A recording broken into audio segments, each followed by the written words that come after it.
సదాశివసమారంభాం శంకరాచార్యమధ్యమాం అస్మదాచార్యపర్యంతాం వందే గురుపరంపరాం. గురుర్బ్రహ్మ గురుర్విష్ణుః గురుర్దేవో మహేశ్వరः గురుః సాక్షాత్ పరం బ్రహ్మ తస్మై శ్రీగురవే నమః. ఓం వాంగ్ మే మనసి ప్రతిష్ఠిత మనో మే వాచ ప్రతిష్ఠితం ఆవిరావిర్మయేధి వేదస్య మాహనీస్థః స్మృతం మే మా ప్రహాసీః అనేనాధీతేన అహోరాత్రాన్ సందధామి రతం వదిష్యామి సత్యం వదిష్యామి తన్మామవతు తద్వక్తారమవతు అవతు మాం అవతు వక్తారం. ఓం శాంతి శాంతి శాంతి. శ్రీ గురుభ్యో నమః. అవిదుషస్తరి ఋణ అనపాకరణే పారివ్రాజ్య అనుపపత్తిరితి చేత్. ఇంతవరకు ఏం చెప్పాడు ఇప్పుడు అని అంటే, కర్మ అసంబంధి అయిన జ్ఞానం అంటే కర్మలతో సంబంధం లేకుండా సన్యాసం తీసుకున్నటువంటి వాడు జ్ఞానానికి అధికారము, అటువంటి జ్ఞానం వచ్చిన వాడు మోక్షాన్ని పొందుతాడు అని ఒక మాట చెప్పారు. విద్వాంసుడికి సన్యాసం, దాని తర్వాత మోక్షము, ఆ గొడవంతా ముందయింది. పరమాత్మ జ్ఞానము తత్ కర్మ అసంబంధి అని చెప్పాడు. అదే కర్మతో సంబంధించినటువంటి జ్ఞానం కనుక ఉండే మాట అయితే వాడికి సంసారమే ఫలంగా ఉంటుందో తప్ప పరమాత్మ జ్ఞానానికి ముక్తి ఫలకత్వం లేదు అనేటువంటి మాట కర్మిల గురించి చెప్పాడు. ఇది తర్వాత విద్వాంసుడి మాట అలా అట్టబెట్టండి. అవిద్వాంసుడైన వాడు ఎవరైనా ఉంటే వాళ్ళకు కూడా సన్యాసం కావాల్సిందే అంటే విద్వాంసుడికి సన్యాసం చెప్పి విద్య అకర్మినిష్ట అని చెప్పిన తర్వాత అవిద్వాంసుడికి కూడా కర్మ సంబంధం లేకపోయినప్పటికీ వాడికి కూడా వివిధిష ఉంది కాబట్టి వాడు కూడా సన్యాసం తీసుకునే క్రమక్రమంగా వాడికి ఆ జ్ఞానం వచ్చి మోక్షం వచ్చే అవకాశం ఉంటుంది. కనుక అవిద్వాంసుడికి కూడా దానికి ఉపరతంగా శాంత దాంత ఉపరత తితిక్షు సమాహిత భూత్వా ఆత్మన్యేవ ఆత్మానం పశ్యేత్ అనేటువంటి శృతిని ప్రమాణంగా తీసుకుని వాడికి కూడా సన్యాసం కావాలి అనేటువంటి మాట చెప్పారు. అలా చెప్పినట్లయితే శమధమాదులు ఎందుకు అంటే, శమధమాదులు అందరికీ కావాల్సిందే. ఈ శమధమాదులు విద్వాంసుడికి సహజ సిద్ధంగా వస్తాయి.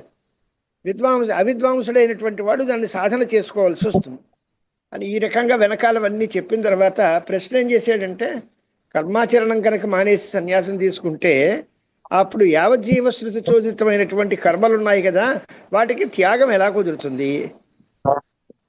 అవన్నీ చేయాలి కదా, జీవించి ఉన్నంతకాలం ఆ పనులన్నీ చేయాల్సి ఉన్నాయి కదా, అది చెప్పారు కదా అని అడిగాడు. అంటే ఆ యావజ్జీవశ్రుతి అనేటువంటిది అవిద్వాంసుడి విషయంలోనే తప్ప మామూలు విషయంలో కాదు, విద్వాంసుడికి అది అక్కర్లేదు అనేటువంటి ఒక సమాధానం దానికి చెప్పారు. మరి రుణ ప్రతిబంధం ఉంది కదా, దాని మాట ఏంటి చెప్పారు అని అంటే, రుణముల యొక్క ప్రతిబంధం కూడా అది కేవలం అవిద్వాంసుడికే తప్ప విద్వాంసుడికి కాదు. విద్వాంసుడికి రుణ ప్రతిబంధం లేదు అనేటువంటి మాట కిం ప్రతియాకరిష్యామః ఏషాన్నోయం ఆత్మాయం లోకః అనేటువంటి ఉపనిషద్ వాక్యాల వల్ల నాకు సంతానం అక్కర్లేదు, ఈ సంతానం వల్ల కలిగేటువంటి మనుష్యలోకము పితృలోకము మొదలైనటువంటివి నాతో పనేం లేదు, నీకు కావలసింది ఆత్మైవ లోక, ఆత్మజ్ఞానము ఆత్మ సాక్షాత్కారము కోసమే మేము ప్రయత్నిస్తున్నాం కాబట్టి మాకు ఈ రుణాలేమీ చెయ్యవు అనేటువంటి అభిప్రాయం చెప్పారు. దీని తర్వాత అయితే విద్వాంసుడికైతే రుణం లేదు, బాగానే ఉంది. మరి అవిదుషస్తరి రుణ అనపాకరణే పారివ్రాజ్య అనుపపత్తి అని మళ్ళీ ఇక్కడ మొదలెచ్చాడు. వీడు విద్వాంసుడు కాదు, మరి వీడికి రుణాలు ఉన్నాయి కదా, ఈ రుణాలన్నీ తీర్చుకోకుండా వీడికి సన్యాసం ఏమిటండి అని అంటే, శంకరాచార్య స్వామి వారికి పారివ్రాజ్యాశ్రమోద్ధర్త్రే నమః అని ఓ బిరుదు, ఆ నామావళిలోనే ఉంది నామం. సన్యాసాశ్రమాన్ని బాగా ఉద్ధరించి బలపరిచి సన్యాసం తీసుకోవాల్సిందే అనేది ఆయన మనస్సులో మాట. అంచేతే ఆయనకి పారివ్రాజ్య ఆశ్రమోద్ధర్త్రే నమః, పరివ్రాజం అనేటువంటి ఆశ్రమం పరివ్రాజకుడుగా సన్యాసులుగా ఉండటం ఆయనకి అభిమతం. అంటే అందరూ సన్యాసం తీసుకోవాలని కాదు, యోగ్యుడు అధికారం ఉన్నవాడు, అంతే తప్ప అందరూ ఊరిలో ఉన్నవాళ్ళు అందరూ సన్యాసులే అయిపోతే వాళ్ళకి భిక్ష పెట్టేవాడే ఉండడు. అంతే, అది కాదు లెక్క. అధికార సంపద ఉన్నవాళ్ళు త్యాగం చేసి సన్యాసం తీసుకుని జ్ఞానం మొత్తం పొంది మోక్షం పొందాలి అనేదే క్రమం. అంచేత వేద తాత్పర్యం అక్కడే ఉంది. కనుక విదుషుడికి కూడా లోకత్రయము అనేటువంటిది ఉంది ప్రత్యేకంగా. అంచేత రుణత్రయం ఎలా కుదురుతుంది అని సమాధానం చెప్తే దానికి సమాధానం చెప్తున్నాడు. అవిదుషస్తరి రుణ అనపాకరణే పారివ్రాజ్య అనుపపత్తిరితి చేత్. ఆ ప్రశ్నకి అర్థం రాస్తున్నది చూడండి. శంకతే కిందన ఆనందగిరిలో యద్యపి అవిదుషోపి లోకత్రయం ప్రత్యేవ ప్రతిబంధకత్వాత్ ముక్తిం ప్రతి ప్రతిబంధకత్వాభావాత్ రుణస్య అనపాకరణీయత్వాత్ ముముక్షో పారివ్రజ్య సంభవాత్ ఆశంకా నసంభవతి తథాపి విద్వాంసాహు ఇత్యుక్తి శ్రవణ మాత్రేనైవ ఇయం శంక అని సమాధానం. పరిహాంతరం కూడా చెప్తున్నాము. అంటే ఉద్దేశం ఏమిటి అని అంటే, అవిద్వాంసుడికి ఈ రుణం ఉంది కదా, ఈ రుణం తీర్చుకోకపోతే నష్టం వస్తుంది కాబట్టి విద్వాంసుడు కాని వాడికి పారివ్రాజ్యం ఎలాగా అని ప్రశ్న చేశారు. ఆ ప్రశ్నకి అంతర్లీనంగా ఉండే సమాధానం ఒకటి, అసలు వేరే సమాధానం కూడా చెబుతున్నారు అనేటువంటి అభిప్రాయం ఆనందగిరి వ్యక్తం చేశారు మనకి. ఏమని అనంటే, అవిద్వాంసుడికి కూడా ఈ ప్రతిబంధకము, రుణత్రయము ప్రతిబంధకము అనేటువంటి మాట దేనికి? లోకత్రయం కోసమే. ముక్తికి ఎవరికి ప్రతిబంధకాలు ఉండవు. వాడికి జ్ఞానం వచ్చేస్తే ముక్తి వచ్చేస్తుంది. ఈ రుణాలు అవి ఏమి దాన్ని ప్రతిబంధించవు. కనుక అది రాస్తున్నారు, అవిదుషోపి లోకత్రయం ప్రత్యేవ ప్రతిబంధకత్వాత్. లోకత్రయము గురించి మాత్రమే ఈ రుణత్రయము ప్రతిబంధకం అవుతుంది. ముక్తిని గురించి ప్రతిబంధకత్వం లేనే లేదు. కాబట్టి అప్పులు తీర్చుకోవాలి అనేటువంటి అవసరం దీనికి ఏం లేదు. సన్యాసం తీసుకుని మోక్షం పొందాలి అనుకునే వాడికి ఈ రుణాలతో సంబంధం లేదు. ముముక్షోహో పారివ్రాజ్యం కుదురుతుంది. కాబట్టి ఈ ప్రశ్నే తప్పు, అసలు ప్రశ్నే కుదరదు. కానీ ఎందుకు చేశారు ప్రశ్న అని అంటే, పైన రాశారు, ఏతద్ధ వై తద్విద్వాంస ఆహుహు ఋషయ కావశేయాహని విద్వాంస ఆహుహు అని చెప్పారు. కనుక ఆ పైనదంతా విద్వాంసుల గురించే, అవిద్వాంసులకి కాదు అనేటువంటి అభిప్రాయంతో ఈ ప్రశ్న చేశారు అని రాసి అవతారికి రాశారు. అంటే ఈ అవిద్వాంసులకి రుణం తీరలేదు, సన్యాసం ఎలా కుదురుతుంది అని ప్రశ్నించారంటే దాని అభిప్రాయం ఏమిటి అని అంటే, ఈ పైన చెప్పినటువంటి వాక్యంలో ఏతద్ధస్మ వై తద్విద్వాంసాహు అనే దగ్గర విద్వాంసులకి మాత్రమే ఈ రుణత్రయ విమోకం అక్కర్లేదు, రుణత్రయంతో సంబంధం లేదు అనే విషయం తేలుతోంది. అవిద్వాంసులకైతే రుణత్రయంతో గుడి సంబంధం ఉంటుంది, దాన్ని వదులుచుకోకుండా వాడు సన్యాసం పుచ్చుకోవడం పనికిరాదు అనే అభిప్రాయంతో ఈ ప్రశ్న జరిగింది. కానీ దానికి కారణం ఏమిటి అంటే, అక్కడ విద్వాంస ఆహుహు అనే మాట ఉంది కనుక అది విద్వాంసులకైతే రుణత్రయంతో సంబంధం లేదు, మరి అవిద్వాంసులకైతే రుణత్రయము తీర్చుకోవాల్సిందే కదా అనే అభిప్రాయంతో ప్రశ్న చేశారు. కానీ దీనికి సమాధానాంతరం కూడా మరొకటి ఉంది, దాన్ని రాస్తున్నారు ఇప్పుడు. ప్రాగ్గార్హస్య ప్రతిపత్తే రుణిత్వ అసంభవాత్. గృహస్థాశ్రమం స్వీకరించక ముందు వాడు అప్పుల వాడిలో పడ్డాడు అనేటువంటి మాట ఉండదు, వాడికి రుణగ్రస్తుడు కాదు వాడు. ఇక తర్వాత అధికార అనారూఢోపి ऋणीच इत्येत् सर्वस्य ऋणित्వం ఇది అనిష్టం ప్రసజ్యేత. అంటే ఇలాగే అవిద్వాంసుడైన వాడు గృహస్థాశ్రమం తీసుకున్న తర్వాత వాడికి రుణాలతో సంబంధం ఉంటుంది. గార్హస్య ప్రతిపత్తే అంటే గృహస్థాశ్రమం తీసుకోక ముందు వాడికి అప్పులతో సంబంధం లేదు కనుక అలాంటి వాడు సన్యాసం తీసుకోవచ్చు కదా, నష్టమేముంది? అంటే గృహస్థుడికే రుణ ప్రతిబంధకత్వం ఉంది, అంటే దాన్నే నిరాకరించాలి. బ్రహ్మచర్యంలోనే ముముక్షువై పారివ్రాజ్యం కుదురుతుంది కదా. ఇప్పుడు బ్రహ్మచరిగానే ఉన్నాడు, వాడికి రుణాలతో పనే లేదు. ఇలాంటి వాడికి వైరాగ్యం కలిగి ముముక్ష కలిగి వాడు సన్యాసం తీసుకుంటే వాడికి రుణత్రయం తీర్చుకోలేదు అనే ప్రశ్నే లేదు కదా అని సమాధానం చెప్పారనమాట. ఇలా కనుక చెప్పినట్లయితే అలా కాలేదు, అధికారం అలా కాదు, అధికారం ఉన్నా లేకపోయినా అందరూ రుణగ్రస్తులే అవుతారు.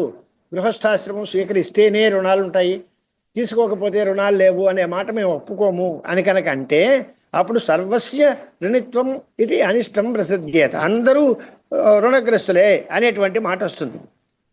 బ్రహ్మచారి కూడా రుణమే అయితే బ్రహ్మచర్యంలోనే చనిపోయిన వాడు కానీ నైష్ఠిక బ్రహ్మచర్యానికి కానీ వాడికైతే లోకాలే ఉండవు. అంచేత పూర్తిగా ఇది గృహస్థాశ్రమానికి సంబంధించినటువంటి వాళ్ళకే ఈ రుణాలతో సంబంధము. అంతే తప్ప అందరికీ జాయమాన మాత్రానికి రుణత్వం చెప్తారు అంటే అదే అసలు పూర్తిగా ప్రయోజనం సాక్షాత్తుగా ఏమాత్రమూ లేదు. బ్రహ్మచర్యాది కర్తవ్యత జ్ఞాపనమే దానికి ప్రయోజనం. వాడు బ్రహ్మచారిగా ఉన్నాడు, పెళ్లి కాలేదు అంటే రుణం అంటే ఏమిటి అంటే బ్రహ్మచర్యం పాటించాలి, బ్రహ్మచర్యంలో బ్రహ్మచారి ధర్మాలని ఆచరించుకోవాలి అన్నంతవరకే తప్ప వాడికి రుణాలతో పనేమీ లేదు. అలా కనుక అయితే అందరికీ రుణంలే వస్తాయి కనుక ఇది చాలా అనిష్టమైనటువంటి మాట అని చెప్పారు. సర్వస్య రుణిత్వం అత్యనిష్టం ప్రసజ్యేత ప్రతిపన్నగార్హస్యాపి గృహాద్ వనీభూత్వా ప్రవ్రజేత్ యది వా ఇతరథా బ్రహ్మచర్యాదేవ ప్రవ్రజేత్ గృహాద్వా వనాద్వా ఇది ఆత్మదర్శనోపాయ సాధనత్వేన ఇష్యత ఏవ పారివ్రాజ్యం. అది పైగా ఇదే కాదు, బ్రహ్మచారిగా ఉంటే ప్రశ్నే లేదు, రుణంతో సంబంధం లేదు కనుక వాడికి ముముక్ష ఉంటే తప్పనిసరిగా సన్యాసం తీసుకోవచ్చు. ఒకవేళ గృహస్థాశ్రమం తీసుకున్నప్పటికీ కూడా వాడు పెళ్లి చేసుకున్నాడు, గృహస్థాశ్రమంలో ఉన్నాడు, అయినా సరే వాడికి కూడా సన్యాసం ఉండొచ్చు అంటున్నారు. ఎందువలన అంటే గృహాద్ వనీభూత్వా ప్రవ్రజేత్ అని ఒకటి, గృహస్థాశ్రమం నుంచి వానప్రస్థంలోకి వెళ్ళి సన్యాసం తీసుకోవాలి. లేదా యది వా ఇతరథ బ్రహ్మచర్యాదేవ ప్రవ్రజేత్ గృహాద్వా వనాద్వా, ఇంకా రెండో పక్షంలో బ్రహ్మచర్యం నుంచి సన్యాసం తీసుకోవచ్చు, లేదా గృహస్థాశ్రమంలో ఉండి కూడా సన్యాసం తీసుకోవచ్చు, లేదా వానప్రస్థం తీసుకుని సన్యాసం తీసుకోవచ్చు అని ఆత్మదర్శనానికి ఉపాయంగా అనేక రకాలైనటువంటి విధానాల్లో సన్యాసాన్ని అంగీకరిస్తోంది శాస్త్రం. కాబట్టి ఇష్యతే ఏవ పారివ్రాజ్యం. మరి యావజ్జీవాది శృతీనాం అవిద్వద్ అముక్షు విషయే కృతార్థత. అది అంటే ఇందాక ఇప్పుడు ఏం చెప్పాం, మనుషులు రెండు రకాలన్నాం, విద్వాంసులు అవిద్వాంసులు. విద్వాంసులైనటువంటి వాళ్ళకి సరే సన్యాసము మోక్షము బాగానే ఉంది. అవిద్వాంసుల విషయంలో కూడా సన్యాసం తీసుకోవాలి అనేటువంటి మాట చెప్పారు. అంటే విద్వాంసులు సన్యాసం తీసుకుని అవిద్వాంసులు సన్యాసం తీసుకుంటే ఈ యావజ్జీవ శృతి చోదిత కర్మల్ని ఎవరు చేస్తారు? జ్ఞానులు చెయ్యక అజ్ఞానులు చెయ్యకుండా ఉంటే మరి ఎవరి కోసం ఇవి? శృతి కుర్వన్నేవే కర్మాణి జీవిషేక్షతకం సమాహన కానీ, యావజ్జీవం దర్శపూర్ణమాసాభ్యాం యజేత, యావజ్జీవం అగ్నిహోత్రం జుహుయాత్, ఇలాంటి మాటలన్నీ ఎవరి కోసం అని అంటే దీనికి సమాధానం చెప్తున్నారు ఆచార్యులు. అవిద్వత్ అబుభుక్షు విషయే, వాడు విద్వాంసుడు కాదు, వాడికి మోక్షం అక్కర్లేదు, అలాంటి వాడి కోసం కర్మలు చేయాల్సిందే అని చెప్పారన్నమాట. కర్మాచరణం ఎవరికి అంటే నాకు మోక్షం కావాలి అనే కోరిక గలవాడికి కర్మాచరణం అక్కర్లేదు, సన్యాసం తీసుకోవచ్చు. వాడికి నాకు మోక్షం కావాలనే కోరిక లేదు, పోనీ జ్ఞాని అంటే జ్ఞాని కాదు, కాబట్టి సంసార స్థితిలో ఉన్నాడు కనుక వాడికి మోక్షమందు కోరిక లేదు, కాబట్టి చక్కగా వాడు అన్ని మంచి మంచి కర్మలన్నీ చేసుకుంటూ లోకత్రయాన్ని సాధించుకోవాలి, రుణాలని తీర్చుకోవాలి అనేటువంటి మాట ఇది. యావజ్జీవాది శృతీనాం అవిద్వద్ అముముక్షు విషయే కృతార్థత. ఎల్లతెల్లంటి పంక్తి రాశారు. అంచేత యావజ్జీవం కర్మలు చెయ్యాలి అనే మాట ఎవరి కోసం అని అంటే ఎవరికి జ్ఞానం పూర్తిగా రాలేదో, ఎవరికి మోక్షమందు కోరిక లేదో అలాంటి వాళ్ళు తప్పనిసరిగా కర్మలు చేయాల్సిందే అనేటువంటి మాట చెప్పారు. ఛాందోగ్యేచ కేశాంచిత్ ద్వాదశరాత్రం అగ్నిహోత్రం హుత్వా తతఊర్ధ్వం పరిత్యాగ శ్రూయతే. ఇంకో అందమైన మాట మనకి వీళ్ళందరికీ చెప్పుకోవచ్చు జాగ్రత్తగా, ఆహితాగ్ని లేని వాళ్ళకందరికీ చాలా మంచి ఉపయోగకరమైనటువంటి మాట. చాందోగ్యంలో కొంతమంది శాఖలకి కేవలం 12 రోజులు మాత్రం 12 రాత్రులు అగ్నిహోత్రం చేసి తర్వాత దాన్ని మానేసి సన్యాసం పుచ్చేసుకోవచ్చు అనేటువంటి మాట కూడా ఉంది. ద్వాదశరాత్రం అగ్నిహోత్రం హుత్వా అంటే 12 రాత్రులు అగ్నిహోత్రం చేసి తత ఊర్ధ్వం పరిత్యాగ శ్రూయతే. ఇది ఎవరికి అంటే ఇంకో మాట చెప్పారు మీరు. ఇక పంగు అంధ కాణ కుబ్జాది అంటే అంగవికలురు, అధికారం లేని వాళ్ళు, కర్మలు చేయలేని వాళ్ళు, అలాంటి వాళ్ళకి మాత్రమే పారివ్రాజ్యము అని చెప్పారు కదా, అది తప్పు.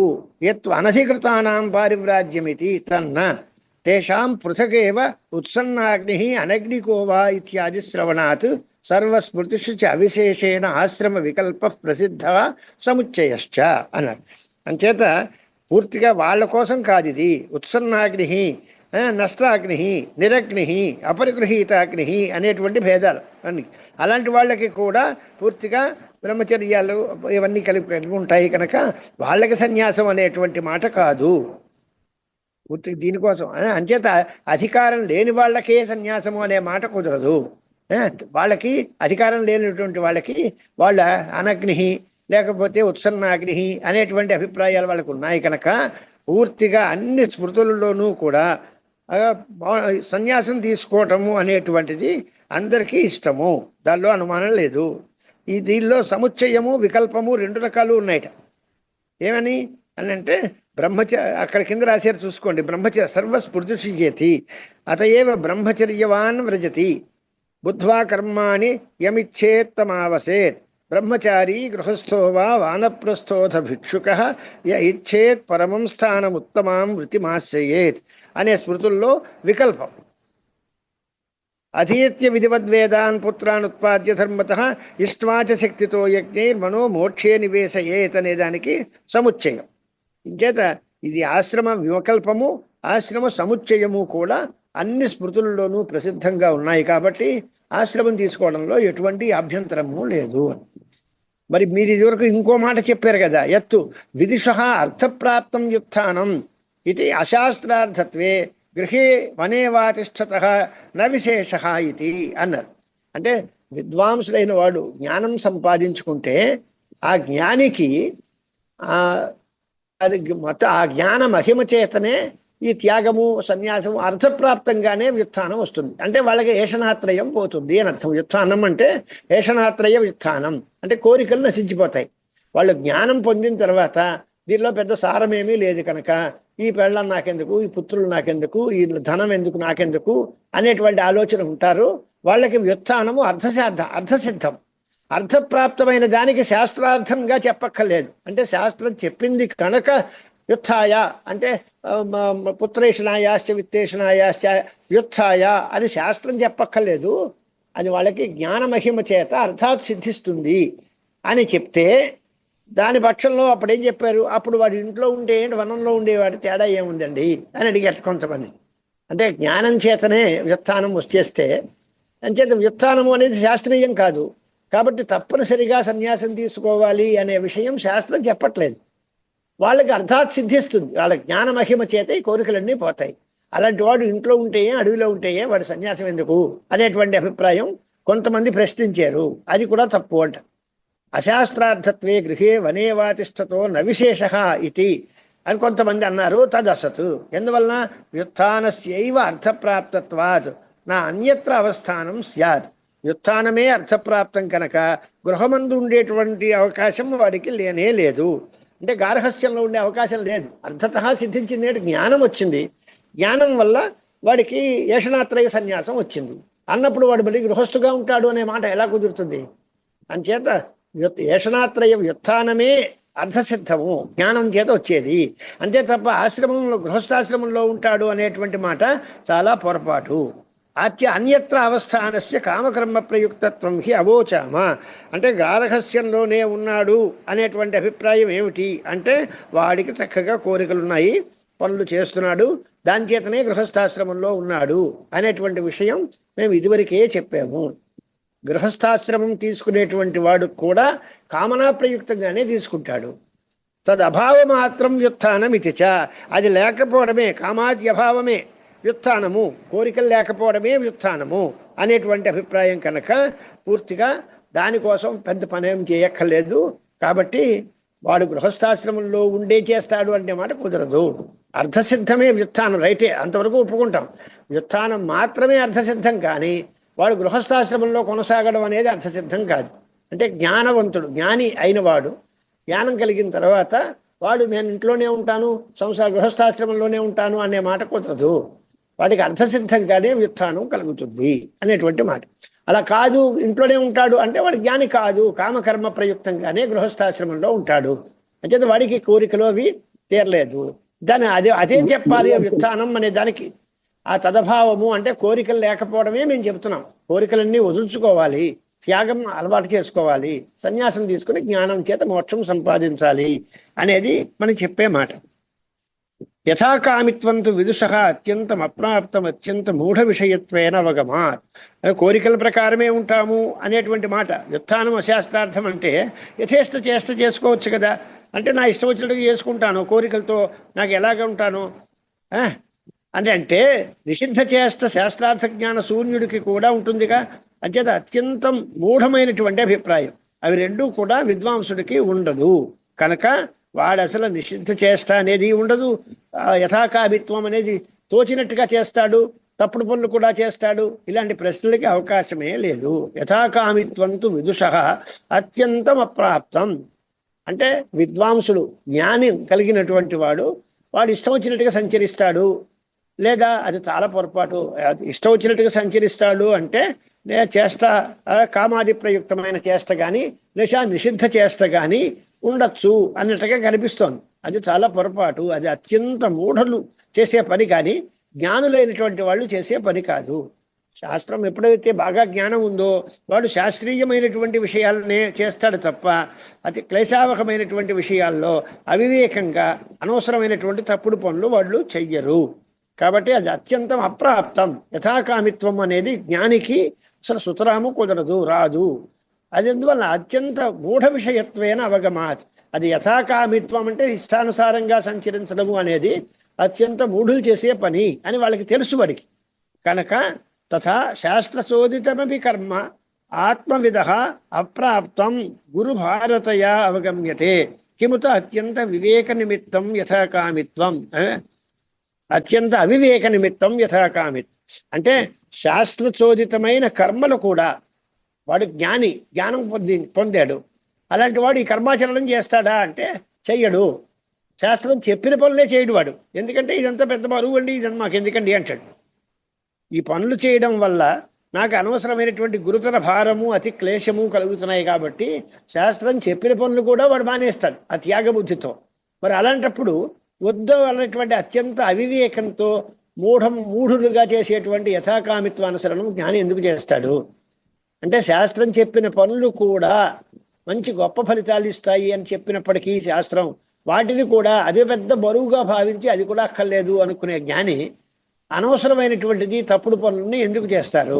అలా చేయడం అవకాశం లేదు.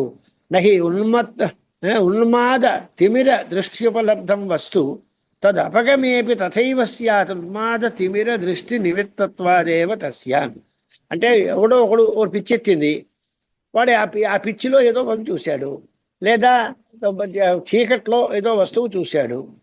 అయిపోయిన తర్వాత వాడికి అది తగ్గింది, ఉన్మాదం తగ్గింది, ఏదో మత్తు దిగిపోయింది, తిమిర దృష్టి పోయింది.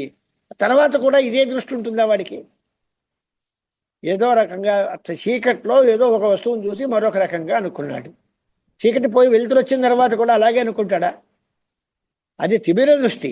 ఆ తిమిర దృష్టితో ఆ రకమైన జ్ఞానం కలిగింది. ఆ తిమిరం పోయింది, ఆ చీకటి పోయింది. ఇప్పుడు సరి అయినటువంటి యథార్థ జ్ఞానం ఉంటుందే తప్ప నేను అప్పుడు అలా అనుకున్నాను కనుక ఈ వెలుతురు వచ్చిన తర్వాత కూడా అలాగే అనుకుంటాను అని ఎవడైనా అంటాడా? అలాగే పిచ్చితనంలో ఏదో మత్తు ఎక్కినప్పుడు ఏదో మాట్లాడితే అది మత్తు దిగిపోయిన తర్వాత కూడా ఆ ఉన్మత్త స్థితి పోయిన తర్వాత కూడా నేను అప్పుడు అలా అన్నాను కనుక ఇది అదే ఖాయం, ఇప్పుడు అలాగే అనుకుంటాను అని ఎవడైనా అంటాడా అంటే లేదు. నహి ఉన్మాద తిమిర దృష్టి ఉపలబ్ధం వస్తు. ఆ దృష్టితో కనపడిన వస్తువు ఆ ఉన్మాద తిమిరాలు పోయిన తర్వాత కూడా అలాగే ఉంటాయి అనేటువంటి మాట తప్పు. ఎందువల్ల అలాంటి జ్ఞానానికి కారణం ఏది అంటే వారి అజ్ఞానము, వారి ఉన్మత్త స్థితి, అవి రెండు వల్ల వచ్చింది ఆ తప్పుడు జ్ఞానం. అది అవి పోయిన తర్వాత అవి పోతుంది, కానీ మళ్ళీ అదే రకమైనది కొనసాగించడం కుదరదు. కాబట్టి ఆత్మవేత్తకి తస్మాత్ ఆత్మవిద వ్యుత్థాన వ్యతిరేకేన నా యథాకామిత్వం నాన్యత్ కర్తవ్యం ఇత్యేతత్ సిద్ధం అని కన్క్లూడ్ చేశారు శాస్త్రార్థం. ఆత్మవేత్తకి వ్యుత్థానం తప్ప మరో మార్గం లేదు. వాడు యథాకామంగా కోరిన కోరికలు ఇష్టానుసారంగా వాడి కోరికలను బట్టి వాడు ఇష్టమైనట్టుగా సంచరిస్తాడు అనే మాట తప్పే. అత్యంతం కర్తవ్యం ఏదైనా ఉందా అంటే అని ఇంకో పని ఏదైనా చేయాల్సి ఉందా అంటే అది లేదు. వాడికి సర్వ కర్తవ్యములు పోయాయి, జ్ఞానం తప్ప మరి ఇంకేం అక్కర్లేదు. యథాకామిత్వము లేదు. అన్యత్ కర్తవ్యమైనటువంటి శాస్త్రం చెప్పిన పని కూడా వాడు చేయక్కర్లేదు. సర్వకర్మ సన్యాసపూర్వక జ్ఞాననిష్ట ఉంది కనుక కన్యాసమే గొప్ప మాట అనేటువంటిది ఈ మాటగా తేలింది అని రాశారు. అంటే ఈ ఎత్తు ఇత్యాదిన ఇంకో మళ్ళీ ప్రశ్న ఆరంభం చేస్తున్నారు. ఎత్తు విద్యాంచ యస్తద్వేద ఉపయోగం సహా ఇది న విద్యావత విద్యయా సహ అవిద్యయాపి వర్తతే ఇత్యర్థమర్థ అని మన ఈశావాస్యంలో ఉపాసనకి కర్మకి సముచ్చయం చెప్పాం.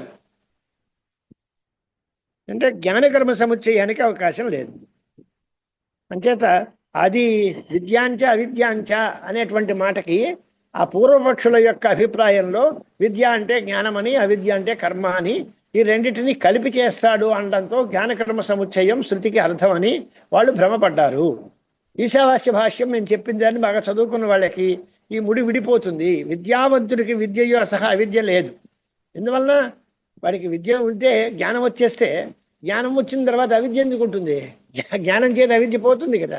చీకటి వెలుతురు ఓ చోట ఉంటుందా ఎక్కడైనా? అంచేత లేదు కదా.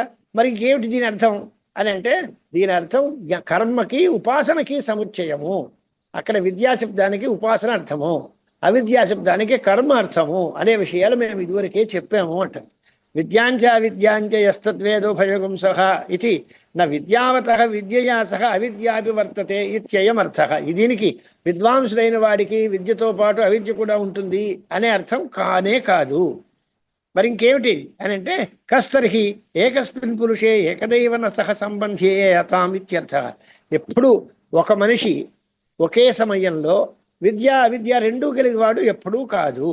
ఎలాగా అంటే, యథా సుక్తికాయాం రజత సుక్తికా జ్ఞానే ఏకస్య పురుషస్య. ఒకడికే సుక్తిక ఎందు రజత సుక్తికా జ్ఞానాలు రెండూ ఉంటాయా అని ఓ ముచ్చిప చెప్పని చూశాడు వాడు. అయితే ముచ్చిప చెప్పని యథార్థమైనా తెలుసుకోవాలి, లేదా రజతము అనేటువంటి భ్రాంతి అయినా ఉండాలి. కాదు రెండూ ఉంటాయండి, ఇది ముచ్చిప చెప్ప ఇది వెండి కూడా అనేటువంటి మాట ఎవడైనా అనుకుంటాడా? ఓ తాడుని చూసి పాము అనుకుంటే ఇది తాడు పాము కూడా అంటాడా ఎవడైనా? అయితే పాము అనుకోవాలి అజ్ఞానంలో, లేదా తెలిస్తే తాడు అనుకోవాలి. అంతేగాని రెండిట్లో ఏదో ఒకటే ఉంటుంది తప్ప రెండూ ఉంటాయి అనే మాట కుదరదు. నహి యథా సుక్తికాయాం రజత సుక్తికా జ్ఞానే ఏకస్య పురుషస్య. ఒకే పురుషుడికి ఏకకాలంలో రజత జ్ఞానము సుక్తికా జ్ఞానము కూడా ఉంటాయి అనడం తెలివి తక్కువ పని. భ్రాంతి ఉంటే రజతము అనుకో, లేదా యథార్థ జ్ఞానం కలిగితే సుక్తిరేవేయం అని అనుకో, అంతే తప్ప రెండు విద్య అవిద్య రెండు కలిసి ఉండవు అని ఈశావాస్యంలో చెప్పాము, లౌకిక యుక్తి చూపించాము. అలాగే దూరమేతే విపరీతే విషూచి అవిద్య యాచ విద్య జ్ఞాత ఇది కఠోపనిషత్తులో కూడా ఇదే మాట చెప్పాము. ఇది రెండు పరస్పరము చాలా దూరంగా ఉండేటువంటి విరుద్ధమైన దిక్కులలో ప్రయాణం చేసేటువంటి మార్గాలు. అవిద్య ఒకటి, విద్య ఒకటి. దూరం ఏతే విపరీతే విషూచి, విభిన్న మార్గాల్లో నడిచే విరుద్ధమైనటువంటి ప్రవర్తనలు ఇవి. విద్య ఒకటి, అవిద్య ఒకటి, రెండు ఒకటికి కుదరవు. కనుక తస్మాత్ నా విద్యాయాం సత్యాం అవిద్యా సంభవోస్తి. జ్ఞానం కలిగిన తర్వాత అజ్ఞానానికి అవకాశమే లేదు. తపసా బ్రహ్మ విజిజ్ఞాసస్వ ఇత్యాది శృతే తప ఆది విద్యోత్పత్తి సాధనం గురూపాసనాది చ కర్మ అవిద్యాత్మకత్వాత్ అవిద్యా ఉచ్యతే. తేన విద్యాముత్పాద్య మృత్యుం కామమతితరతి తతో నిష్కామః త్యక్తైషణః బ్రహ్మ విద్యయా అమృతత్వమశ్నుతే ఇత్యేతమర్థం దర్శయన్నాహ. తర్వాత తపస బ్రహ్మ విజిజ్ఞాసస్వ అనేటువంటి మాట ఉంది. తపహ అనేటువంటి దానికి అర్థం ఏమిటి అంటే జ్ఞాన సముచ్చయము అనేటువంటి మాట కాదు. తపస్సు అనే దానికి అవిద్య, దానికి జ్ఞానంతో సముచ్చయము అనేటువంటి మాట ఎవరో చెప్పారు, అది కాదు. తపస బ్రహ్మ విజిజ్ఞాసస్వ అనే శృతి చేత విద్యోత్పత్తి సాధనములు అంటే జ్ఞానం కలగడానికి గల సాధనములు తపస్సు, గురూపసక్తి మొదలైనవి, అవన్నీ కూడా అవిద్యాత్మకత్వాద్ అవిద్య అనేటువంటి మాట చెబుతాం. అంతే తప్ప అవిద్యాశబ్దానికి కర్మ కూడా అర్థం కాదు ఈ పక్షంలో. ఇదివరకు పక్షంలో విద్యాశబ్దానికి జ్ఞానం అర్థం, అవిద్యాశబ్దానికి అవిద్యా సాధ్యమైన కర్మ అర్థము, కనుక జ్ఞానకర్మ సముచ్చయము అని వాళ్ళు భ్రమపడ్డారు. అది తప్పు. దానికి అర్థం అలా చెప్పకూడదు. ఉపాసనకి కర్మకి సంబంధమే తప్ప అక్కడ విద్యాశబ్దం జ్ఞానాన్ని చెప్పదు అని ఒక వ్యాఖ్యానం చేశాం. లేదా ఇక్కడ అవిద్యాశబ్దానికి అర్థం ఏమిటి అని అంటే ఇక్కడ ఏం చెప్తారు? తపసా బ్రహ్మ విజిజ్ఞాసస్వ అని ఉంది కనుక విద్యోత్పత్తి సాధనమైన గురూపసక్తి మొదలైనటువంటి కర్మలే అవిద్యాత్మకం కనుక అవిద్యాశబ్దం చేత చెప్పబడతాయి. దీనికి సముచ్చయం ఉండొచ్చు, కర్మకి సముచ్చయం లేదు. కానీ జ్ఞానానికి గురూపసక్తి, తపస్సు వీటితో సముచ్చయం ఉండొచ్చు. తేన విద్యాముత్పాద్య మృత్యుం కామం అతితరతి. కనుక ఇవన్నీ విద్యోత్పత్తి సాధనాలు కాబట్టి ఈ సాధనాలు చక్కగా గురువు గారిని సేవించుకోవటము, తపస్సు చేయడము మొదలైనటువంటివన్నీ చేసి వాటి వల్ల జ్ఞానం పుట్టిన తర్వాత వీటిలన్నింటినీ వదిలేసుకుంటాడు, కోరికల్ని తగ్గించుకుంటాడు. కాబట్టి సిద్ధాంతం ఏది అంటే ముందు వాడు కర్మాచరణం చేస్తే చేసుకోవచ్చు. వాడు తర్వాత మోక్షం ఇచ్చమందు కోరిక ఉంటే వాడు చక్కగా గురూపసక్తి అంటే గురువు గారిని సేవించి గురూపదిష్ట మార్గంలో తపస్సు మొదలైనటువంటి సాధనాలను అనుష్ఠానం చేసుకుని జ్ఞానం పొందడానికి తగిన యోగ్యతను సంపాదించుకుని జ్ఞానం పొందిన తర్వాత వాడు ఎలాంటి ఒక ఉంటాడు అని అంటే నిష్కాముడై ఉండాలి. త్యక్తైషణ, కోరికలు ఉండకూడదు, ఏషణాత్రయం వదిలిపెట్టుకోవాలి. త్యాగం చేత బ్రహ్మ విద్యయా అమృతత్వం వస్తుతే. ఇది జ్ఞానం చేత మోక్షం వస్తుంది. ఇదే సిద్ధాంతం మాకు. ఇదే అర్థాన్ని అక్కడ కూడా చెప్పాము. అవిద్యయా మృత్యుం తీర్త్వా విద్యయా అమృతం వస్తుతే. ఇదంతా ఈశావాస్యోపనిషద్ భాష్యం చదివిన వాళ్ళకి పాత విషయమే కనుక మళ్ళీ కొత్తగా చెప్పక్కర్లేదు. ఆచార్య స్వాముల వారు అక్కడ కూడా చెప్పారు. కనుక వీటన్నిటికీ జ్ఞానకర్మ సముచ్చయం లేదు అనేదే సిద్ధాంతము. ఇంకొక మాట చెప్పారు. ఎత్తు పురుషాయుస్సర్వం కర్మణైవ వ్యాప్తం కుర్వన్నేవేహ కర్మాణి జితి విషయశతకం సమాహ ఇత్యాది విద్వద్విషయత్వేన పరిహృతం ఇది అవిద్వద్విషయత్వేన పరిహృతం ఇతరథా అసంభవ. వాడు ఏం చెప్తున్నారు అంటే మనిషి బతికితే 100 ఏళ్ళు బతుకుతాడు. అదంతా తప్పనిసరిగా కర్మలే చెయ్యాలి. కర్మల చేతనే కుర్వన్నేవేహ కర్మాణి జితి విషయశతకం సమాహ ఇలాంటివన్నీ ఉన్నాయి కదా. ఇవన్నీ ఏమిటి అని అంటే ఇదంతా పురుషుడి యొక్క ఆయుర్దాయం అంతా కర్మల చేతనే సమాప్తమైపోతుంది అనే మాట అది అవిద్వాంసులకి సంబంధించిన విషయం తప్ప విద్వాంసుల విషయంలో కాదు అనేది ఇదివరకే చెప్పాము. అలా విద్వాంసుడు కూడా అలాగే చేయాల్సి వస్తుంది అంటే ఎవరికి కర్మాచరణం వల్ల ముక్తి లేదు. ఇంకా పూర్తిగా ఎవరికి అసంభవాత్ అంటే విద్యకి అవిద్యకి సంబంధం ఉండదు. ఒక చోట స్థితి ఉండదు. వాడి జ్ఞానం కలిగిన తర్వాత కర్మాచరణం చేయడం అసాధ్యం. జ్ఞానికి అజ్ఞానం ఉండదు. అజ్ఞానం లేకపోతే కర్మాచరణం చేయలేరు. అవిద్య అనేది విద్య చేత పోతే వాడికి కర్మలతో సంబంధం అనేది అసంభవం అనేటువంటి మాట చెప్పారు. ఎత్తు వక్ష్యమాణమపి పూర్వోక్త తుల్యత్వాత్ కర్మణ అవిరుద్ధం ఆత్మజ్ఞానమితి తత్ సవిశేష నిర్విశేషాత్మతయా ప్రత్యుక్తం. అదొక మాట చెప్తున్నారు కదా. చెప్తున్నప్పటికీ కూడా వక్ష్యమానమైనటువంటి విద్య చేత అకర్మినిష్టత్వము, కర్మా సంబంధిత్వము, కేవల ఆత్మ విషయత్వము ఇవన్నీ చెప్పాం కదా. ఇవన్నీ ఎలా కుదురుతుంది అని అంటే అది కూడా విరుద్ధమేం కాదండి. ఎందువలన అంటే నిర్విశేష ఆత్మజ్ఞానం ఒకటి, సవిశేష ఆత్మజ్ఞానం ఒకటి. అంటే సగుణోపాసన, సగుణ జ్ఞానం, సగుణ ఆత్మవిద్య, నిర్గుణ ఆత్మవిద్య అనేటువంటి అభిప్రాయాలు ఉన్నాయి కదా. వాటిల్లో కూడా తేడాలు ఉన్నాయి కనుక దాన్ని బట్టి సమర్థించుకోండి. పూర్వోక్త కర్మణ అవిరుద్ధం ఆత్మజ్ఞానం అని ఎవరైతే చెప్పారో దాని అర్థం ఏమిటి అని అంటే కర్మలతో సగుణ ఆత్మజ్ఞానము అవిరుద్ధము, నిర్గుణ ఆత్మజ్ఞానం పూర్తిగా కుదరదు. ఉత్తరత్ర వ్యాఖ్యానేచ దర్శయిష్యామ.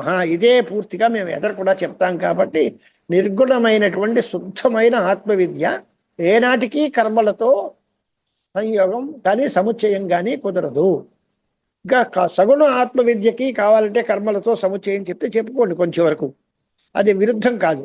ఎందువల్ల ఇంకా సగుణ జ్ఞానంలోనే వాడు ఉన్నాడు కనుక అది పూర్తి ఆత్మజ్ఞానం వాడికి కలగలేదు కాబట్టి అవిద్య కొనసాగుతోంది, కర్మలు చేస్తారు అనే మాట అనుకోవచ్చు. చక్కగా దేవుడు అవి చేసుకోవచ్చు. చెప్పండి. ఇక్కడ గృహస్థుడికి ఇప్పుడు గృహస్థుడు ఉన్నాడు, వాడు కర్మలు చేసిన తర్వాతే సన్యాసానికి అర్హుడు అవుతాడు. కాబట్టి కర్మలు ఖచ్చితంగా చేసిన తర్వాతే వెళ్ళాలి అనే నియమం ఏమైనా ఉందండి? నియమం అంటే వాడికి జ్ఞానం ముముక్ష కలిగేంత వరకు కర్మాచరణం చేయాల్సిందే. ఎప్పుడైతే మోక్షం కావాలి అనే కోరిక ఉందో వాడు గృహస్థ అయినా బ్రహ్మచారి అయినా వైరాగ్యం కలిగిన వెంటనే సన్యాసం పూర్తి చేసుకోవచ్చు. దానిలో తప్పులేదు. వైరాగ్యం ప్రధానం, మోక్షమందు కోరిక కావాలి. అంతేగా నాకు తోచినట్టు చేస్తాను నాకు ఈ అక్కడ కర్మ చేయాలనే నియమం ఉందా? ఏం లేదు. అది అవిద్వాంసుల విషయంలో వయం అగ్నిర్మాతస్మాదేన సోకారః పత్యప్రముంచతో అని ఒక వాక్యం మంత్రం ఉందండి. మరి అప్పుడు ఆ కర్మలు చేస్తూ చేసిన తర్వాత అప్పుడు సన్యాసానికి అర్హుడవుతాడా? అలా క్రమ ఏమైనా ఉందా? అలా ఏమీ లేదు. జ్ఞానము మోక్షము అనేటువంటివి వైరాగ్యంతో ముడిపడి ఉన్నాయి. కోరికలు ఉన్నప్పుడే కర్మలు చేస్తారు.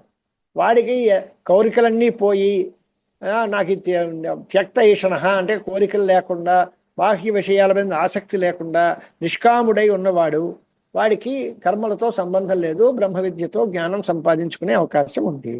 వాడు గృహస్థుడా బ్రహ్మచార్య వానప్రస్థుడా అనే దగ్గర విచారణ ఏంటి అంటే వాడు ఆ ఆశ్రమంలో ఉన్నప్పుడు ఆశ్రమ చోదిత కర్మలన్నీ చెయ్యాలి. వాడే కనుక కోరికలు తీరిపోయిన తర్వాత అప్పుడు అలాంటప్పుడు నేను ఏ ఆశ్రమంలో ఉన్నా అవన్నీ వదులుకుని మోక్షానికి సంపాదించుకోవడానికి అవకాశం ఉంది. అంచేతే బ్రహ్మచర్యాద్వా గృహాద్వా వనాద్వా అని 3 పక్షాలు చెప్పారు. ఆశ్రమ వికల్పాల్లో వాడు బ్రహ్మచారిగా ఉంటేనే ఆయనకి ముముక్ష కలిగి వైరాగ్యం కలిగితే ఆయన సన్యాసం తీసేసుకోవచ్చు. ఆయనకి రుణాలతో సంబంధం లేదు. అలా కాకుండా నాకు ఆ కోరికలు తీరలేదండి అంటే బ్రహ్మచారి గృహస్థాశ్రమాన్ని తీసుకోవాలి, రుణత్రయాన్ని తీర్చుకోవాలి. ఈ నియమాలన్నీ ఉంటాయి.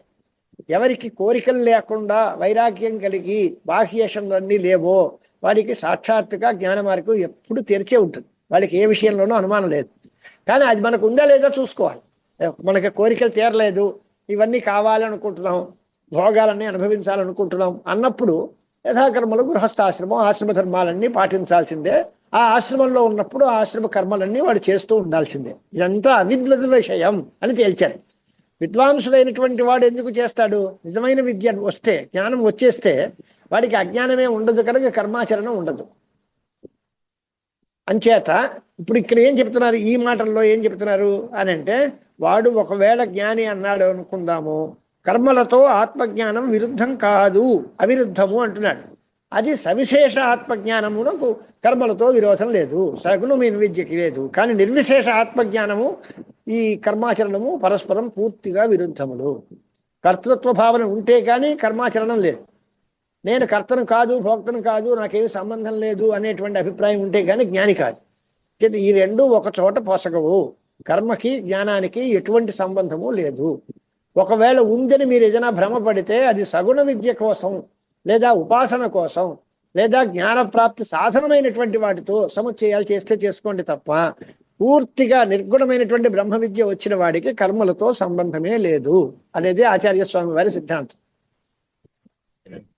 వక్ష్యమాణమపి పూర్వోక్త తుల్యత్వాత్ కర్మణ అవిరుద్ధం ఆత్మజ్ఞానమితి తత్ సవిశేష నిర్విశేషాత్మతయా ప్రత్యుక్తం. అంటే సవిశేషముతో ఉంటే ఉండొచ్చు, కానీ నిర్విశేష ఆత్మతో మాత్రం దానికి సమాధానం లేదు. ఉత్తరత్రచం వ్యాఖ్యానచే దర్శయిష్యామః.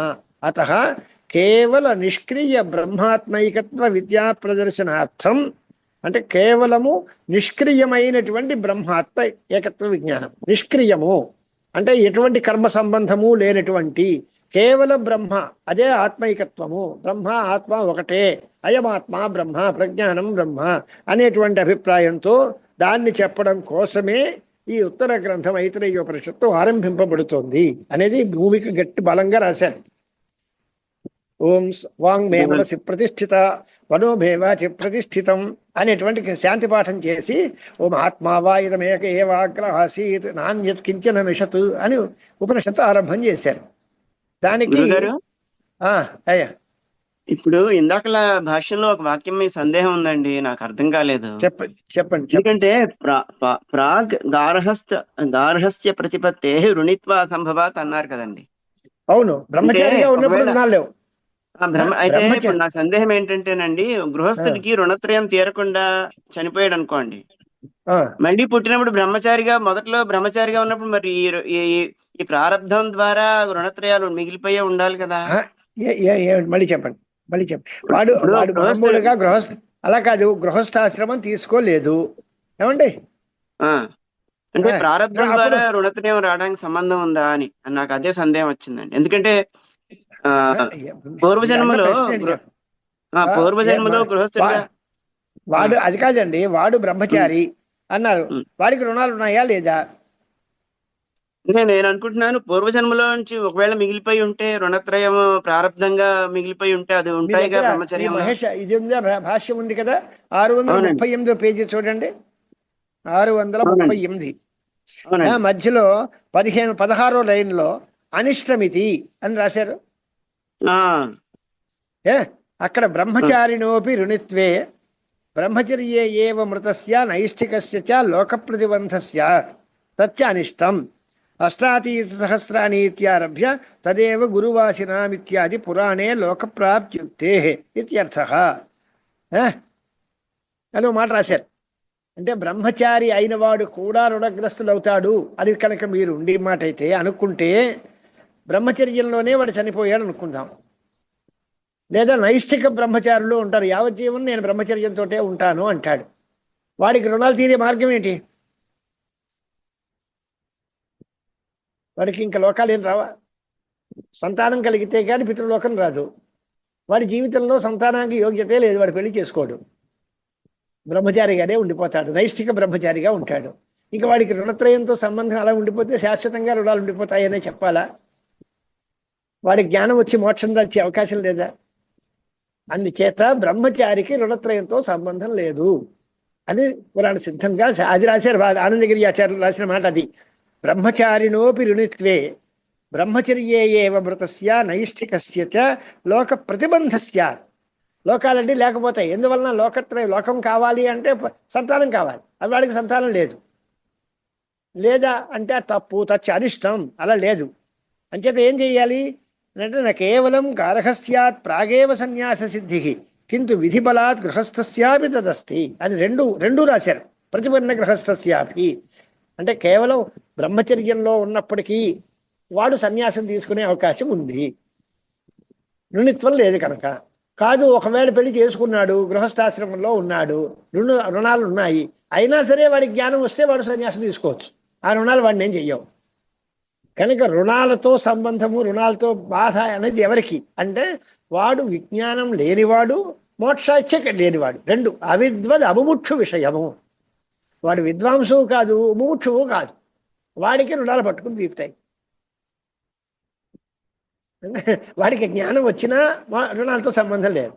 లేదా జ్ఞానం రాకపోయినా అవిద్వాంసుడుగా ఉన్నా నాకు మోక్షం కావాలి అని గట్టి కోరుకుంటే ఈ రుణాలు వాడిని ఏం చెయ్యం. రుణములు అంటే జ్ఞానం లేదు, మోక్షం కావాలని కోరిక లేదు. అలాంటి వాడికి రుణాలు తప్పనిసరిగా పట్టుకుంటాయి. అయితే గృహస్థు రుణత్రయం తీరకుండా చనిపోతే అప్పుడు ఏమవుతుందండి గురుగారు? ఏంటి? గృహస్థుడికి రుణత్రయం ఉంటుంది కదండి, పునరపి తీరకుండా చనిపోతే ఏమవుతుంది? చెయ్యాల్సిన పని చెయ్యకపోతే నష్టం ఏంటండి? ఏమిటి? ఎవడైనా వాడు కాదు యజ్ఞాలు చెయ్యాలి అని ఉంది. ఇప్పుడు మాలాంటి వాళ్ళు ఎవరో యజ్ఞాలు చేయలేదు, ఏం చేయాలి అంటే చెయ్యమని చెప్పారు, చెప్పిన పని చేయలేదు అంటే దానికి నష్టం అనుభవించాల్సిందే. దాని అంతేగా ఎవడైనా ఇప్పుడు అర్హ సంధ్యాముపాసీత అన్నాడు. ఇప్పుడు ఈ ప్రశ్న ఇంతవరకు మీరు చెప్పారు. మామూలుగా ఉపనయనమైన వాళ్ళు సంధ్యావందనం మానేస్తే ఏం చేయాలండి అని అడిగారు అనుకోండి. చెయ్యమని చెప్పింది శాస్త్రం, చెప్పిన వాటిని చేయకపోతే నష్టం వస్తుంది అనే మాట ఆటోమేటిక్. అంటే తిరిగి జన్మ వచ్చి మళ్ళీ తర్వాత జన్మలో తీర్చుకోవడం అలాంటి సంబంధం ఉండదా అండి? తర్వాత తీర్చుకోవడం అనేది పురాణాల్లో, ధర్మశాస్త్రాల్లో అలా చెప్పిన వాళ్ళకి కర్మ విపాకం చేత మళ్ళీ ఏ జన్మ వస్తుంది, మనుష్య జన్మ మళ్ళీ తిరిగి వస్తుందా లేదా అనేది కూడా డౌటే కదా. 7 జన్మల పాటు చండాలుడుగా పుడతాడు అనేటువంటి మాటలు ఉంటూ ఉంటాయి. అలాంటప్పుడు మళ్ళీ అప్పుడు మళ్ళీ జన్మలో తీర్చుకోవడం ఎక్కడ? మళ్ళీ జన్మలో వీడి కర్మాధికారం కలిగిన జన్మ వస్తుందని గ్యారంటీ ఏంటి? మళ్ళీ మనిషిగానే పుడతాడు, చక్కగా వాడికి వైదిక కర్మాచరణం చేసే యోగ్యత వస్తుంది అనేది మనం ఏం చెప్పలేం కదా. ఆ జీవ ప్రారంభం చేత ఆ గాలికి కొట్టుకుపోవడమే తప్ప మనం చేయగలిగింది ఏం లేదు. అంచేతనే దీపం ఉండగా ఇల్లు చక్క పెట్టుకోవాలి. ఈ మనుష్య దేహం వచ్చినప్పుడు దీన్ని సద్వినియోగం చేసుకుని ఇప్పుడు చేయాల్సిన పనులన్నీ చేసుకోవాలి అనేదే శాస్త్రం చెప్తోంది మనకి. చెయ్యకపోతే ఏమవుతుంది అండి అనే మాట కాదు. చెయ్యకపోతే దీన్ని తీర్చుకోవడానికి అవకాశం ఎప్పుడు వస్తుందో తెలియదు కదా. ఈ గ్రంథం అంతా కూడా ఇప్పుడు ఏం చెప్తున్నారు అంటే నిర్గుణ బ్రహ్మవాదము, త్యాగము, నిర్గుణ బ్రహ్మవాదము, ముముక్ష, వాటి అన్నిటినీ తెలుసుకున్నటువంటి వాళ్ళ కోసమే ఐత్రేయోపనిషత్తు ఆరంభిస్తున్నాము. కర్మ అసంబంధి కేవలం బ్రహ్మ విద్య, అది ప్రధానం దీనిలో. అంచేత శాంతి పాఠం వరకు చదువుకుందాం. ఆత్మావా ఇతమేక ఏవాక్రవాసీత్ అనేది సూత్ర గ్రంథం. ఆత్మ అనే దానికి అర్థం ఏమిటి అంటే ఇదివరకు చెప్పిందే మళ్ళీ మొదలు పెడుతున్నారు ఆయన. ఆత్మ ఆప్నోతే అత్తే అతతేర్వా, ఆప్నోతి ఇత్యాత్మ, అత్తిత్యాత్మ, అతతి సతతం గచ్చతి ఇత్యాత్మ. అలాంటి ఆత్మశబ్దానికి అర్థం చెప్పి ఆ ఆత్మయే ఇదంతా, ఇది అంటే వేరేగా లేదు. ఎలాగుంది ఇదివరకు? ఎలాగుంది అంటే ఏక ఏవ అగ్ర ఆసీత్, ఒక్కడుగానే ఉంది. ఏకహ అలాగే ఉంది. అవ్యాకృత రూపంగా, అవ్యాకృత నామరూప భేదంగా ఆత్మభూతంగా ఆత్మవస్తువు ఒక్కటే ఉంది. దాన్ని వ్యాకరణం చేశాము, చేసిన తర్వాత నామరూప విభాగాలన్నీ కనిపిస్తున్నాయి అనేటువంటి అభిప్రాయం చెప్తున్నారు. కాబట్టి ఇది మొత్తం సృష్టి కంటే పూర్వం ఆసీత్ అని అన్నారు కదా, ఈ ఆసీత్ అంటే ఎలాగా అనేది రాస్తున్నాడు. ఇప్పుడు అప్పుడు ఒకటిగా ఉండింది, ఇప్పుడు కాదా అంటే ఇప్పుడు ఎప్పుడు ఆత్మ ఒకటే. ఆసీత్ అంటే భూతకాలంలో అది ఒకటిగా ఉండేది, ఇప్పుడు రెండైందా మూడైందా అంటే అదేం కాదు, ఎప్పుడూ ఆత్మవస్తువు ఒకటే, అభిన్నం. ఏకమే వేదం అనేది తప్ప ఆసీత్ అనే దానికి అర్థం ఏంటి అని అంటే ఇదానీం కూడా వాడు ఏకమే అయినప్పటికీ తస్యాప్యస్తి విశేష ప్రాగుత్పత్తేర్ అవ్యాకృత నామరూప భేదం ఆత్మభూతం ఆత్మైక శబ్ద ప్రత్యయగోచరం జగత్ ఇదానీం వ్యాకృత నామరూప భేదత్వాత్ అనేక శబ్ద ప్రత్యయగోచరం ఆత్మ ఏక శబ్ద ప్రత్యయగోచరం చ ఇది విశేష అని రాస్తారు. ఇది రేపు చూద్దాం. దీని తర్వాత ఉపనిషత్తు ఇప్పుడు ఈ శాస్త్రీయ గ్రంథం అయిపోయింది కనుక ఉపనిషత్ మర్యాద మామూలుగా వ్యాఖ్యానం భాష్యము మంత్ర వ్యాఖ్యానంతో నడుస్తుంది. ఏం పెద్ద శ్రమ కాదు. మొత్తం మీద ఆచార్య స్వాముల వారు సన్యాసాశ్రమం అవసరంగా ఉంటుంది, మోక్షానికి సన్యాసం తప్పనిసరిగా కావాలి. వాడు విద్వాంసుడైనా సరే అవిద్వాంసుడైనా సరే వాడు వివిధిషా సన్యాసం కానీ విద్వత్ సన్యాసం కానీ తీసుకోవాలి అనే అభిప్రాయాన్నే వాళ్ళు చెప్పారు. ఇక్కడ ఇతర గ్రంథాల్లో గృహస్థోపి ముచ్యతే అనే మాట ఉంది. జనక యాజ్ఞవల్క్యాదులు వాళ్ళందరూ వాళ్ళ కథలన్నీ చెప్పి వాళ్ళంతా కూడా జ్ఞానం చేత గృహస్థాశ్రమంలో ఉండి కూడా వాళ్ళు ముక్తి పొందారు అనేటువంటి మాటలు కూడా ఉన్నాయి. ఇక్కడ చాలా అభిప్రాయ భేదాలు చాలా ఉన్నాయి. కానీ ఆచార్య శంకరుల యొక్క మతంలో సన్యాసం కావాలి అనేదే వారి అభిప్రాయం. వాళ్ళకి ఒక 2 చిన్న ప్రశ్నలండి. ఇదే విషయానికి మనకి భగవద్గీతలో సన్యాస కర్మయోగశ్చ నిశ్చయ సకరావుభౌ అయోస్తు కర్మ సన్యాసాత్ కర్మయోగో విశిష్యతే అని ఇక్కడ గీతాచార్యులు చెప్పినప్పుడు కర్మయోగమే సన్యాసము కన్నా విశేషమైనది అని చెప్పడానికి ఎట్లా అన్వయం అండి? మీరు గీతా భాష చదివారా? అంటే విన్నానండి. అంత వింటే ఎలా కుదురుతుంది, జ్ఞాపకం ఉండాలి. అక్కడే ఆయన రాశాడు, అధికారికి కర్మయోగ సన్యాసాల్లో అధికారం ఉన్నవాడికి సన్యాసం గొప్పది, అధికారం లేని వాడికి కర్మయోగమే గొప్పది, సన్యాసం కాదు. బాధ్యతలు బరువులు ఉండి కుటుంబానికి రోడ్డు మీద పాడేయకుండా డబ్బు కావాలి అన్నప్పుడు డబ్బు సంపాదించడమే మంచిది. అన్ని బాగానే ఉన్నాయండి, నాకు ఇంకా డబ్బు కోసం వెంపర్లాడక్కర్లేదు, హాయిగా ఉదాసీనంగా పరమాత్మ ధ్యానం చేసుకో. అరే ఏమండి పరమాత్మ ధ్యానం చేసుకోమన్నారు కదా, ఈ బాధ్యత ఎవరు తీసుకుంటాడు? ఈ బాధ్యతల్లో ఉన్నవాడికి అది కాదు. అంచేత ఆత్మజ్ఞానము కలిగినటువంటి వాడికి అవిద్వత్కర్తృక కర్మ సన్యాస కర్మయోగయోర్ మధ్యే అని రాశారు శంకరాచార్య వారి భాష్యం. వాడు అవిద్వాంసుడు, వాడికి కర్మయోగం గొప్పదా కర్మ సన్యాసం గొప్పదా అంటే కర్మయోగమే గొప్పది. కనుకనే నువ్వు అవిద్వాంసుడు కనుక నువ్వే చచ్చినట్టుగా యుద్ధం చెయ్యని మనకు తన శిష్యుడు బంధువు స్నేహితుడు అన్ని అయినటువంటి అర్జునుడికి తస్మాత్ యుద్ధస్వ భారత, ఎందువలన నీకు జ్ఞానాధికారం లేదు, నువ్వు సన్యాసం తీసుకునే అధికారం నీకు లేదు, జ్ఞానానికి అధికారం లేదు, అంచేత నువ్వు కర్మల్లోనే ఉండవు కనుక చక్కగా యుద్ధం చేసుకో అని. ఆ పై మాట ఏం చెప్పాడు? సస్తే పోతావు అన్నాడు. అతో వా ప్రాప్సిసి స్వర్గం, అది కూడా అంత పరుషంగా మాట్లాడు. అయినా సరే నువ్వు కర్మాచరణమే చేయాల్సిందే, నీకంటే అధికారం. అంచేత ఎవరికైతే జ్ఞానం కలిగి కర్మలతో ముడి విడిపోతే అప్పుడు వాడికి కర్మ సన్యాసం గొప్పది. అంతేగాని జ్ఞానాధికారం లేకుండా వైరాగ్యం లేకుండా పచ్చిగా ఉంటే వాడికి కర్మలు మానేస్తాను అంటే ఉభయభ్రష్ట అవుతాడు. యోగ్యమైన కర్మాచరణము చెయ్యడు, జ్ఞానప్రాప్తికి సుతరాము వాడికి అధికారమే లేదు. అది రాదు ఇది రాదు. అది కాదు అర్థం. కర్మయోగం ప్రబలము అనే మాటకి అర్థం అవిద్వాంసులు చేసే కర్మ సన్యాసం కంటే కర్మయోగం చాలా గొప్పది. విద్వాంసుడైతే కర్మ కంటే సన్యాసమే గొప్పది. ఇప్పుడు బ్రహ్మచర్యాశ్రమంలోనో సన్యాసం మన గృహస్థంలోనో ఉన్నారండి. పూర్వజన్మార్జితమైనటువంటి సాధనో గురువుల యొక్క అనుగ్రహం వలనో వాడికి అహం బ్రహ్మాస్మి అనే అనుభవం కలిగింది. ఇలాంటి వాడు సన్యాసం తీసుకున్నందువల్ల వచ్చే ప్రయోజనం ఏంటండి? అది అర్ధసిద్ధం అంతా విందా చదివిందంత అయ్యింది. రామాయణం అంతా విని రాముడికి సీతామైందన్నట్టుగా ఉంది. ఇందాక నుంచి చెప్పింది అది కదా, వాడి సన్యాసమే అది లెక్క. అది శాస్త్రీయంగా శాస్త్రం చేత చోదితం కాదు, కానీ అర్థసిద్ధమైన సన్యాసం.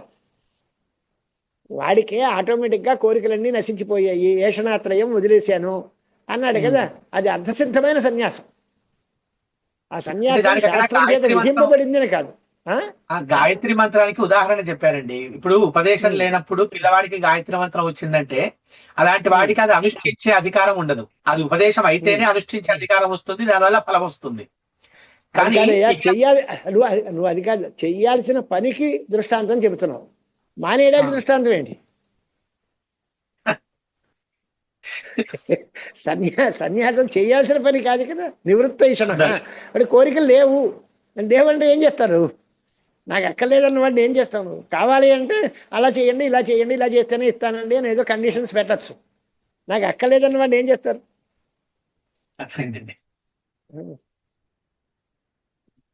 శుభం. వాంగ్మే మనసి ప్రతిష్ఠిత మనో మే వాచి ప్రతిష్ఠితం ఆవిరావిర్మయేథి వేదస్య మానిష్టః శ్రుతం మే మా ప్రహాసీః అనేనాథీతేన హోరాత్రాం సందధామి రతం వదిష్యామి సత్యం వదిష్యామి తన్మామవతు తద్వక్తారమవతు అవతు మామవతు వక్తారం. ఓం శాంతి శాంతి శాంతి. సర్వోపప్లవరహిత ప్రజ్ఞానఘన ప్రత్యగర్థో బ్రహ్మైవాహమస్మి.